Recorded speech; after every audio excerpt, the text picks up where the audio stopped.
Vilniaus kolegijoje tavęs laukia įdomios studijos. Čia didžiausias dėmesys skiriamas praktiniam mokymui bei praktikoms įmonių laboratorijose. Tai yra daugiau nei 60% studijų apimties. Studijų metu mokysies nustatyti maisto žaliavų ir produktų, aplinkos objektų, biotechnologinių produktų, kokybinę ir kiekybinę sudėtį, bei atliksi kokybės kontrolės tyrimus. Įvaldęs laboratorinį įrangą ir šiuolaikinius tyrimo metodus, esi laukiamas darbo rinkoje, kur taikomosios cheminės analizės specialistų poreikis nuolat didėja. Susiek savo ateitį su pažangiamis technologijomis, sveikatai palankesnių ir saugesnių maisto produktų kūrimu, švaresnė aplinka ir studijuok taikomą cheminę analizę Vilniaus kolegijoje. Tai vienintelės koleginės studijos Lietuvoje, suteikiančios galimybę dalyvauti, kuriant ir tobulinant technologijas, atliekant svarbius tyrimus biotechnologijų, maisto kokybės, aplinkosaugos, farmacijos ar kriminalistinių tyrimų srityse.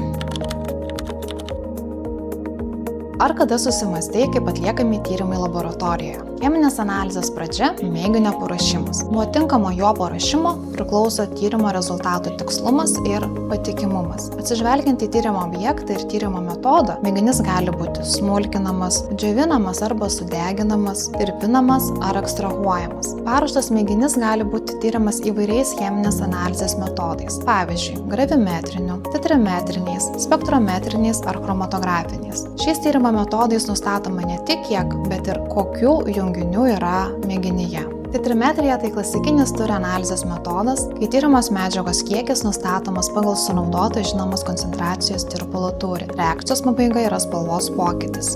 Taikant spektrometrinį metodą, medžiagų sudėtis nustatoma analizuojant jų spektrus ir sąveiką su elektromagnetinė spinduliuote. Pavyzdžiui, atominės sugerties spektrometrijos metodu nustatoma maisto žaliavų ir produktų tarša sunkiaisiais metalais. Chromatografija naudojama sudėtingiems mišiniams išskirstyti į atskirus komponentus. Juos identifikuoti ir nustatyti atskirų junginių koncentraciją mėginyje. Pavyzdžiui, dujų chromatografijos metodu tyriama eterinių aliejų sudėtis ar pesticidų likučiai žemės ūkio produkcijoje. Elektrocheminiais metodais laboratorijoje nustatomos mėginių rūgštingumo šarmingumas ar jonų koncentracija. Polarimetriniu metodu įvertinama optiškai aktyvių medžiagų koncentracija mėginiuose, pavyzdžiui, sacharozės kiekis maisto produktuose.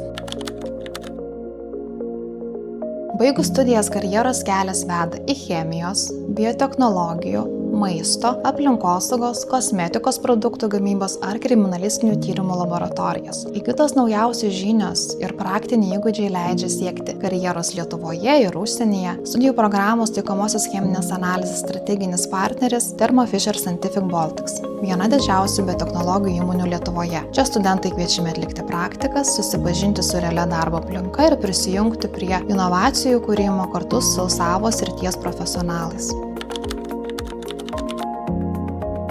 Tavęs laukia šiuolaikiškai įrengtos laboratorijos ir mokymosi erdvės, galimybė dalyvauti mokslinės veiklos projektuose ir tarptautinėse mobilumo programose. O žinių semsis iš dėstytojų praktikų turinčių realios profesinės patirties. Geriausiai besimokantis ir aktyviai dalyvaujantis mokslo taikomoje veikloje, studentai gali pretenduoti kasmet skiriamas Thermo Fisher Scientific Baltics vardinės stipendijas, prezidento Aleksandro Stulginskio stipendiją bei kolegijos stipendijas. Jeigu sieki, kad tavo darbas turėtų realią reikšmę visuomeniai, laukiame tavęs Vilniaus kolegijoje.